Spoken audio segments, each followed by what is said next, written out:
We just witnessed the Raptors' most epic collapse of the season, as without Fred VanVleet, without Pascal Siakam, without Precious Achiuwa, when he was needed most to step up, Scottie Barnes was not able to live up to the challenge. Gary Trent Jr. completely disappeared, and while we did have some players, play well and have their moments, this was an ugly, ugly defeat that completely where the wheels fell off in the fourth quarter. So we're going to break down this game and what needs to change for the Raptors going forward if we want to stay afloat amongst all of our injuries. So without further ado, let's jump straight into it.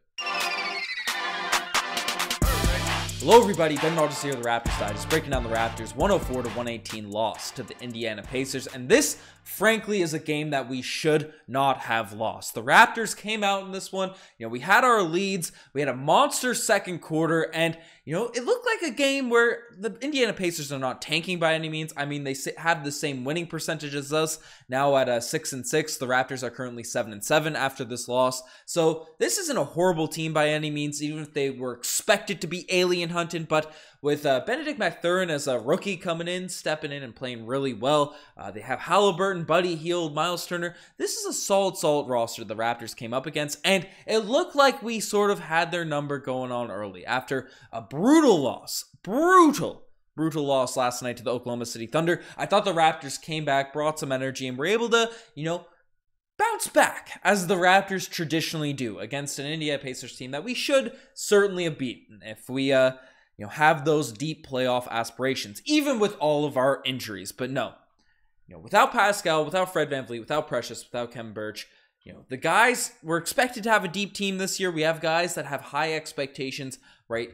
Some of our key guys just were not able to step up. And the first guy that we have to discuss is Scottie Barnes, because, man, we've been calling for this guy to really just take his game to the next level. And in this one, just really, he had a moment there in the fourth quarter where I thought, okay, he's going to turn on the gas. He finished in the lane a couple times. He's using his post work. But something about Scottie Barnes, not only in the offensive end, but especially the defensive end, have just not looked right. Tonight in this game, looking at the box score, this guy, Scottie had 8 points, 9 rebounds, 5 assists, filling up the stat sheet in other places, but 4 of 16 from the field, 0-4 from beyond the three-point line, and, he's making his drives, he's taking shots, but he's settling for these weird, mid-range jumpers, some floaters, the touch isn't there, he's not getting all the way to the basket, and there was a moment in the fourth where I thought, he's going to really just drive the shoulder in and take it through. He got a couple of buckets, but then sort of reverted back to mildly contested threes, hesitating, not really within the flow of his shot, the flow of his rhythm, a couple middies and stuff. We need Scottie Barnes being aggressive, driving those lanes, and especially with Pascal and Fred VanVleet out, he's really our guy that in theory should be stepping up to that plate. Now, OG, I know he's great. We'll discuss him later in the video, but Scottie should really be that guy that's getting those paint touches, creating for more other people. He did have 5 assists in this game, but I don't know, especially against the Indiana Pacers, they have some bigs in there, right? They can have, if Scottie Barnes drives those lanes, get those big to collapse on them, and he can hit those dunkers, hit those kickouts, right? The Raptors need more from Scottie Barnes if he's, gonna live up to those expectations, even live up to the expectations he set for himself last season, right? The standard of play he was having in his rookie year. And right now, we're not getting it. I speculated whether he has ankle injuries. He's getting tweaked. His ankle's tweaked pretty well every single game. Whether he has the flu that's going around this Raptor squad, who really knows? But, Scottie Barnes, 4 points going into the fourth quarter. Only 8 to finish up the game. A minus 18 for this game. 4-16 from the field. It's unacceptable right now. And, I don't want to bash on our star. I don't want to bash on Scottie Barnes because I know the potential he has. I know what he's capable of doing, but he needs to step up if this Raptors team wants to stay afloat during this stretch with Pascal Siakam, Precious Achiuwa out, and Fred VanVleet coming in and out of the lineup. So we'll see what ends up happening from Scottie Barnes, but one dude that is certainly disappointed in the past, 4 or 5 games as well is Gary Trent Jr. Because in this game, just a pure disappearing act. And I'll give out an award. I'll give out a segment early in this one, and it's the Paul Pierce Golden Kazoo Award. It's going to Gary Trent Jr. in this game for the worst performance, worst moment of the night, because this box score is just ugly. It's ugly. The eye test is ugly. He was benched by Nick Nurse. 20 minutes for him in this game. Now, I'm blaming this one on. This has to be the flu. We've seen Gary Trent Jr. have bad games. This might be the worst game I've seen him play as a Toronto Raptor, with the exception of those games in the playoffs where he was literally out with an illness, looking like a zombie out there in the basketball court. Because tonight, Gary Trent Jr. in this one, 6 points, minus 17 for the game, 1 of 13 from the field, 0 of 5 from the three-point line, and had a moment there where he was 4 of 6 from the free throw line, but missed a couple that were just ugly. You know, that was a bad look. Like, Gary Trent Jr. is not this. Like, he is a dude that is beyond this caliber of play. I don't want to overreact to a bad game, but he is slumping right now. I'd imagine there's something more going on with this level of performance, because we know what our star boy can do. He started off this season averaging 20 points per game. I know he's streaky. I know this and that, whatever, but he was missing his open corner threes. He was missing his open middies. He was missing his touch shots around the rim tonight.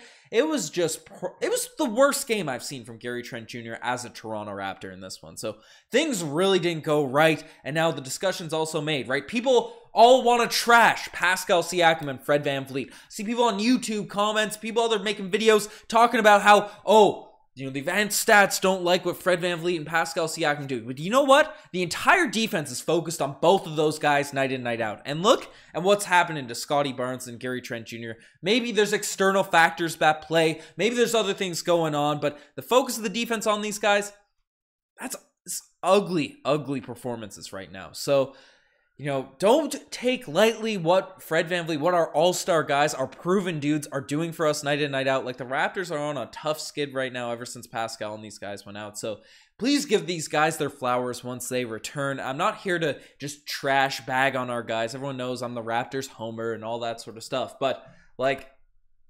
there's no other way to put this, right? Gary Trent Jr. he's inconsistent. People are talking about his contract coming up. I won't want to discuss like that after a bad game, bad slump. He's a guy that's streaky. It's how it goes. But that's the difference between your streaky guys and your all-star cornerstone players that are taking on the elite defenses night in, night out. But I think a lot of this was just missed shots from Gary Trent Jr. tonight. I'm assuming the illness was affecting him. Nick Nurse brought up how a lot of guys are dealing with physical issues I'm assuming due to the illness, maybe due to injury and stuff as well. So hopefully Gary Trent Jr. bounces back soon. But I feel like I've been very negative at the start of this podcast, so we'll talk about some positives. OG Anunoby, Chris Boucher, and Thaddeus Young were absolutely amazing in this game. They were great. There's no, all credit to these guys, because, OG Anunoby, 26 points, 2-7 from the three-point line, missed a couple threes that would have been nice to go down, but again, getting his steals, or only had 1 steal tonight. Felt like he had more in this one. But 9 of 16 from the field, and especially at the beginning of this game, really took over, drove the lanes, was effective at getting to the basket. And, you love seeing that from OG Anunoby, with that confidence to drive the basketball, being quick off the dribble, and, take some of those step-back shots, even if they don't go in at all times. Right? I loved his mentality driving to the rim. OG was great, but another dude that was amazing was none other than Thaddeus Young, who got the start tonight over Christian Koloko, where it's kind of weird because Nick Nurse brought up how Christian Koloko is going to be the starter going forward in this one, but Thaddeus Young in this game had 15 points, 5 rebounds, 1 assist, 3 steals, playing elite defense, got us some buckets even down the stretch when the Raptors really fell apart, the collapse occurred. So, I don't mind Thad starting. He's not as long, he's not as good of a shot blocker as Christian Koloko, but certainly, has the veteran presence to have an impact down there in the defense and offensive end. And the final guy that really played well is Chris Boucher. 28 minutes in this one, 19 points, 7 rebounds, a steal, a block.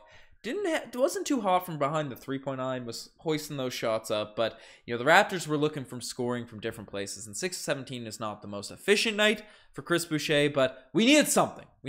Chris Boucher was able to give us some value at times throughout this one. So those were my 3 sort of stars of the game, if you want to get some hockey analogies going. But let's swing it into the segments, because the segments are going to be interesting in this one. And tonight, the one, the only, the spicy P lay of the day. There's a few moments I could go to. My mind just goes back to OG Anunoby getting those steals and spins and dunks on the other end. His ability to slash there. Thaddeus Young just going wild out there on the defensive end, getting some stops and all that. But it was a cool moment. But probably the moment that sticks out in my mind is Malachi Flynn's super high arching shot, the layup he had going in, at the top of the backboard. Malachi Flynn got some run in this one.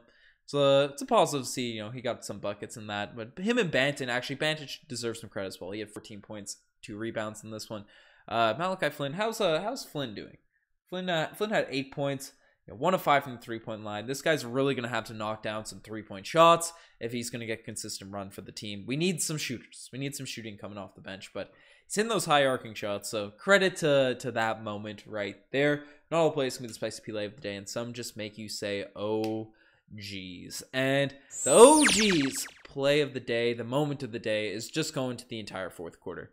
I already gave out a golden kazoo. It's going to Gary Trent Jr. Also could, I'll throw another golden kazoo so we keep the segments rocking. But the way the Raptors just absolutely collapsed in the fourth, I know there were some weird calls by the refs, and refs do have an impact on momentum, especially when it's a weird call, a backcourt violation that was called a backcourt violation. The ref canceled it, and then it was clearly over and back through the replays and stuff.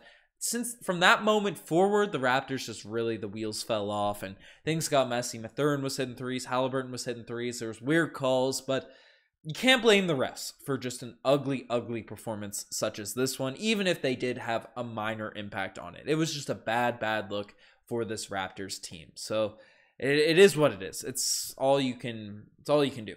But Raptors need to be able to step up. We play Detroit in this next one. We can't have meltdowns like this happening again. It's just depressing to watch. And the final award we're giving out, we already gave one out, the Paul Pierce Golden Kazoo Award of the night.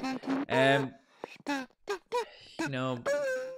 Juancho, he had 8 rebounds. I thought he was hustling on defense, but 5 minutes for a guy that had expectations of being a role player this year.